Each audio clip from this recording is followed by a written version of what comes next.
Welcome to the Evolution of Mom podcast. We are your hosts, Amy and Sharice, and we hope you enjoyed our last episode on pleasure practice and that you had fun starting to get to know that. Today's episode is on the inner child, and we're going to just introduce you a little bit to the child in you.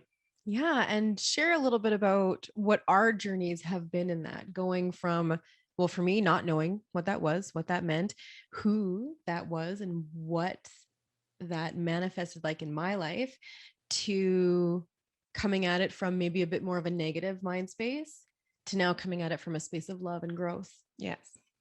We've all basically got this inner child in us.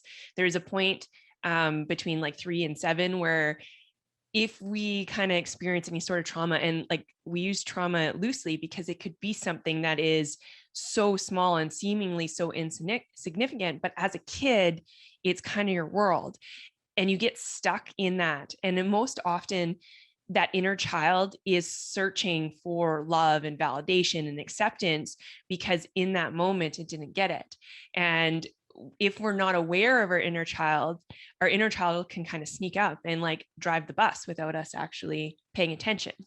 Absolutely. And there are many names for your inner child. I like inner child the most, I think, because it gives it an innocence and maybe not so much of a negative connotation, but it also goes by the name ego. Mm-hmm. We talk about it. We talk about our shadow self as well. Some people integrate that into their inner child, as well as petulant child, which is where it was first introduced to me as my petulant child, this childlike figure driving the bus of my brain. And it was presented to me in a way of, now, would you like your 3 to 7-year-old self, petulant self, driving a bus of your life? No, I wouldn't. Right. So it was brought to me in that sense. And it was a good way to become aware of it. But it was almost a little bit of a negative connotation because that was the same way that I kind of looked at it. And I had all of a sudden seen, like looking out into the world, you can see all these people. We're all children and we're all vying for that love and acceptance that we need, but we don't recognize that this like inner child in us is trying to fight and get out. And if you kind of like ignore it and you kind of shove it to the back of the bus all the time, without being aware of it, then it's searching for that love and acceptance and it finds ways to come out. Right. And you can often see it in like throwing that like, adult temper tantrum where like, or you can project it onto others. That's right. Which, let's be honest, it's a thing and we all have done it. Yep. It's just not considered a temper tantrum or childlike behavior because we're adults. Yeah. But when you break it down, you're throwing a fit, you're projecting blame, you're, not having your needs met in this exact moment in the exact way that you want. And so you're going to throw a little bit of a fit about it. Yes. And that awareness around it, like knowing what it is that your child needs.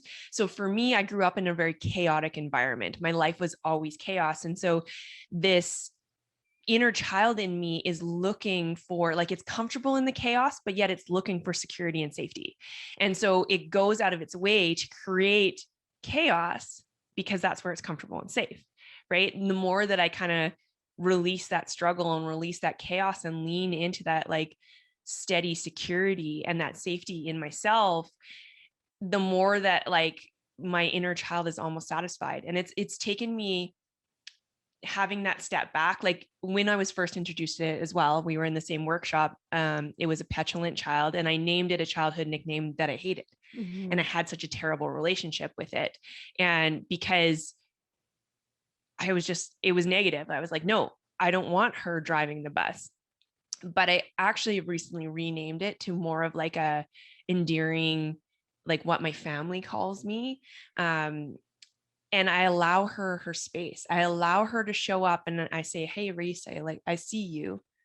What is it that you need? And oftentimes she needs play. Oftentimes she needs love. And in those moments, if I don't recognize her, she finds ways to like sneak out and like grab, like start driving the bus. Mm-hmm. Yeah. And giving your inner child a name, just like we've talked about giving other things a name in previous episodes, is very powerful because again, you can have that recognition, that dialogue, and switching the name to, a place of love. Absolutely. I'm going to keep mine the same. I think, but it's because it wasn't necessarily a negative name per se. Now, my inner child acts out in ways of self sabotage to stay comfortable and outward validation. Yeah. Constantly seeking that outward validation to feel special, to feel heard, and to feel important. And so being able to have a relationship with that, I named her Val for validation, by the way.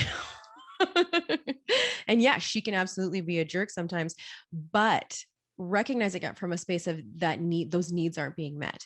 And so when I can see that I'm in a space of seeking outward validation or my child coming out in that way, it reminds me that I need to show myself more validation and find validation in myself and self-love within myself. And same on the other spectrum, when it's coming out in self-sabotage for comfort, it reminds me, you know what, it's time to remind myself that I'm safe, because our petulant child, our inner child, likes to keep us safe. It's coming from a space of love and protection when they're keeping you small, or, trying to shift you from doing what you want to do or trying to grow into. It's coming from a space of love and protection. So you kind of have to have a moment of, instead of throwing a fit about it, I talked to Val, saying, you know what, this is really safe. We are not in danger here. And this is going to take us to this next level. And it's okay to get uncomfortable for the sake of growth. Yeah. It's okay to say, you know what, I'm actually uncomfortable now in this quote unquote comfortable space. It's time to grow out of this comfort zone. And so again, it's just about your mindset, your intention, and your relationship with this part of yourself.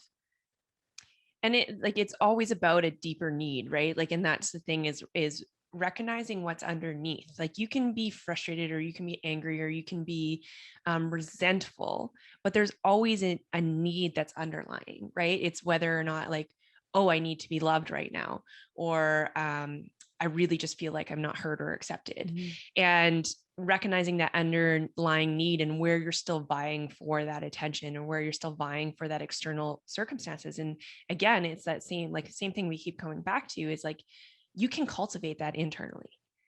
And when you cultivate that internally, it doesn't put as much stress on your external environment in order to meet your needs, right? Mm-hmm. You can figure out how to cultivate that in yourself. And I think that's one of the beautiful things about this single journey has done for me, is like, it's really taught me that I can cultivate my needs, even my needs for emotional love and physical touch and everything, within myself. Mm-hmm. Yeah. And actually, talking about like emotional needs and physical touch. So speaking on love languages, this is something that your inner child is a part of. Your love languages are a part of your inner child and that relationship and that dynamic. And something that was brought to my attention is that on average, you see that your love language is ones that you didn't receive as a child. Yeah. Isn't that neat? Mm-hmm. That's so cool. So now the love languages that you adorn and you embody are ones you weren't maybe given so much as a child. So that's literally a part of your inner child being like, this is how I'm going to be loved because I wasn't loved this way. And we're not saying that it isn't something that you can't look for externally, mm-hmm. but it shouldn't be your only source, right? Mm-hmm. You should be able to cultivate it into yourself, but still, like, I mean, I love physical touch. That's my main love language. And my other one is like, it's a split between quality time and words of affirmations, right? So words of affirmations for me are super important. And it is something that I can tell myself, but it's still nice to hear and still nice to recognize, right? So you can get that externally, but it shouldn't be always what you're looking for. Mm-hmm. And the only way you feel love and feel worth. Yeah. Right. So yes, absolutely. I totally thrive on when people are giving me words of love. That is absolutely one of my love languages, words of affirmation and physical touch. Absolutely. Those are my top two for sure. And so it's just the relationship, your mindset around it being like, okay, this isn't the only way I am worthy. The only way I feel loved is from these external sources. They're a beautiful thing to accept. Absolutely. And to want and to have in your life. But yeah, just making sure it's not coming from a space of emptiness. And recognizing that you're still worthy, whether you're hearing it or not, right? Whether you're receiving it or not. And I think that's the importance of cultivating it in yourself and having so much like faith and security in you. So like, I've gone through that practice of like, okay, what is like my underlying emotion? A lot of times it's a fear of abandonment or betrayal. And a lot of times it's like that lack of worthiness, right? Most of us have an underlying, like, I'm not enough or Mm-hmm. I am not worthy of happiness and pleasure and joy and love and all those things. But when you come at it from that space, because when you're not recognizing it, when you are sitting in like that, you have that fear of abandonment and that fear of betrayal, you tend to betray yourself and abandon yourself a lot. And then you find others in your external environment that are going to mirror that same thing. So they abandon and betray you.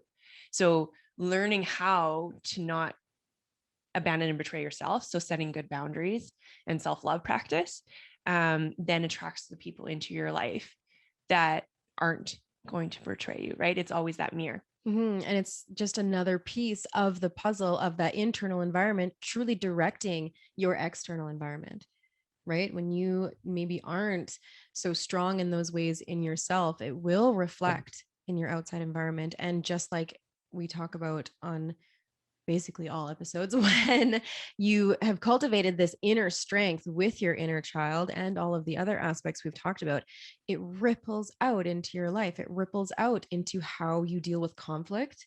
It ripples out in how you show love. It ripples out in your confidence, your self-respect, your self-worth, which we know if those things are high and aligned, your life is looking a lot better, right? And recognizing the inner child is an important thing for pleasure and play practices, right? Absolutely. Which is one of the reasons why we started talking about the pleasure and the play practices before we brought in inner child, because you can't actually acknowledge where your play or where your pleasure is without acknowledging your inner child. And like Pasha talked about that, where um, if you're trying to struggle where to start for play, think about what you enjoyed as a kid, what was pleasurable as a kid. And that is, you're tapping into that inner self, right? And I like to view it in a meditation as like, I'm going to take my inner child by my hand. She's usually about 8 or 9 years old, and I'm going to hold her with my hand and we're going to walk together into the future. Like, I want a symbiotic relationship with my inner child so that she always feels heard, she always feels accepted, she always feels loved, she's never abandoned. Mm-hmm. There's lots of beautiful practices where you can, yeah, visualize that. There's ones where you visualize like hugging your child self. You picture your child self, you hug them, you hold them, and you tell them they're safe, they're loved, they're totally a part of what you're doing now and a part of you and a valuable part of you. And so I think practices like that, you can YouTube meditations for inner child and things. There are very accessible ways to start doing this. Yeah. Absolutely. And it's interesting because the more that I acknowledge my inner child, the more that I show up differently for my kids. Mm-hmm. Because when you start to be aware of your inner child, and it's this little like voice that sits in your head, right? Or I like, it's funny when you talk about voices in your head because everybody tells you you're crazy when you're talking about voices in your head, but we all have them. We all have that underlying voice that's like talking to us and telling us we're not good enough and telling us we're like not worthy or they're going to betray you or whatever.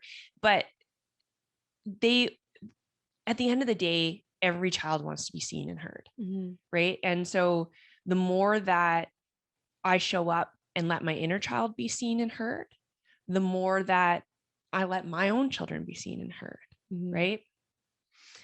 And understanding their journey right now. Mm-hmm. Right. I think that like going to that petulant child workshop shifted my views on how I'm raising my kids right now because they're in that age bracket of developing that deep inner part of their brain that is going to come out and affect how they do things as an adult, which is crazy and amazing all at the same time.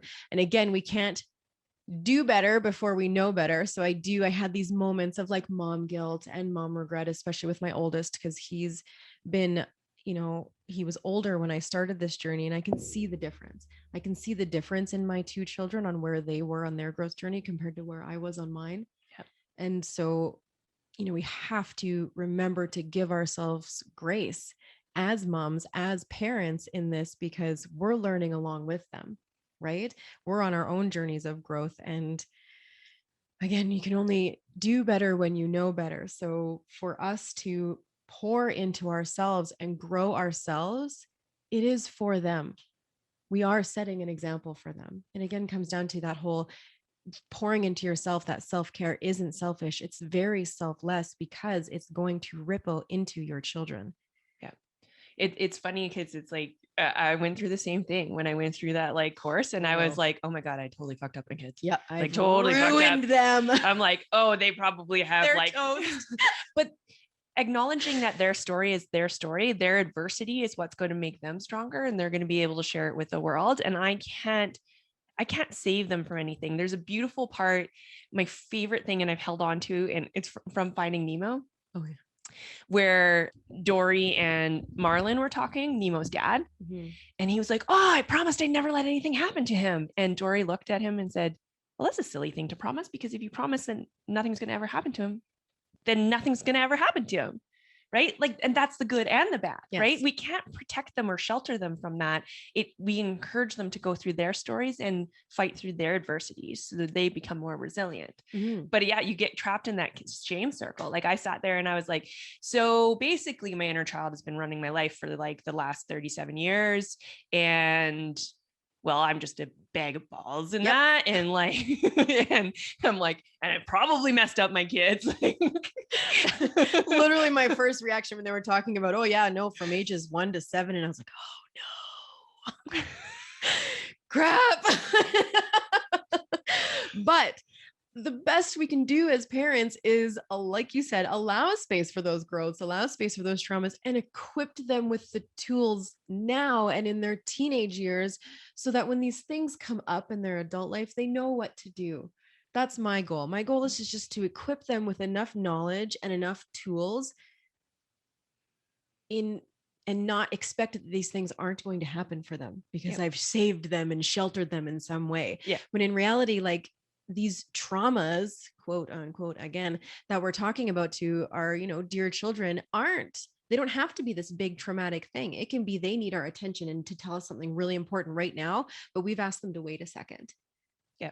And they're like, oh, like that just shattered their whole little world and reality because they were so excited about something. So we have to give ourselves grace there because it's not realistic to think that they're not going to go through these things. And it may not come from us either. That's right. Like it could come from their friends. It could come from a teacher. It could come from anything. So we can't hold on to that and be like, oh my God, like I'm going to mess up my kids. Like if I say one thing or don't give them enough attention in that moment or whatever. Yeah. It's that grace practice, right? And allowing that forgiveness. Yes. For yourself. So, and not to place these giant, high, unrealistic expectations on you. We don't want you to leave this, and now you've realized in an hour your kid asked you for a snack and you asked to wait. And now you're like, crap, drama. I made my kid wait for their snack. No, they should wait for their snack if you're busy, right? We have to respect each other's lives. You also, boundaries as an individual, need to set your boundaries as a mom, as a woman, as a person, right? So yeah, equip them with the tools and equip yourself with the tools and the knowledge and the growth so that can ripple into your children. Yep, exactly. Yeah, I think yeah. So, big takeaway. I would just start trying to listen, see where your kid is.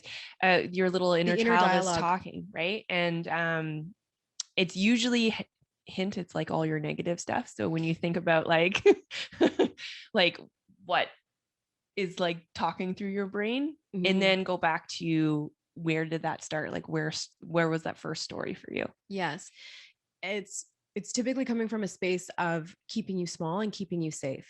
So if you're getting excited about a new endeavor or this new thing, and in the back of your brain, you're like, well, wait, what if this worst case scenario happens? What if this gets out of control? What if, and that it's a safety mechanism is a really good way to start pinpointing it. Yeah. Or when you try and make a really big, healthy shift in your life, I'm going to start eating better. I'm going to start exercising more. And then your inner child's going to come in and be like, well, wait, what about this? What about this excuse? What about this part of our routine? We don't want to break up our routine and have this huge shift in our life. That sounds crazy and terrible for a kid. Yeah. But you're an adult now. You can do it. You can do it. And I mean, it's a matter of recognizing it, right? Like it's the same thing with like the food with me, right? Like there was a scarcity mindset around food when I was a kid because we never really had desserts or anything like that. And coming into that space of being like, hey, this is here and we're safe and we're adults, so we can have it whenever we want, Yeah.